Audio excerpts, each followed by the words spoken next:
So now I'm going to walk through two examples of storytelling. First, I'm going to start with a weak example. Today, people are busier than ever, and they're constantly on the go. We have an opportunity to build an app that allows customers to order ahead. People will be able to place their orders ahead of time, and the order will be ready waiting for them when they show up. This is super convenient because they will be able to just walk in and grab their order on the way to their destination during their busy day. Now, for a stronger example, we're going to make the story a little bit more personal. John is a coffee person, and he just really isn't awake in the morning until he's had a cup of coffee. But the morning is usually a pretty chaotic time for John. Between waking up, getting ready for work, walking the dog, and getting into the office early for conference calls with a team that's a few time zones ahead.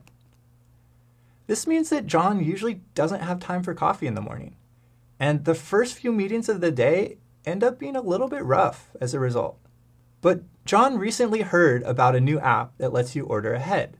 So one morning, John decided to try it out and placed an order as he was leaving his house for the office.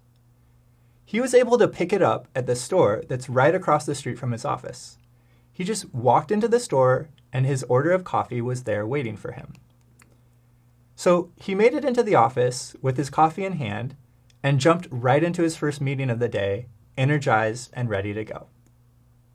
So those two stories explained very, very similar things, but the second story was much more interesting and much more memorable.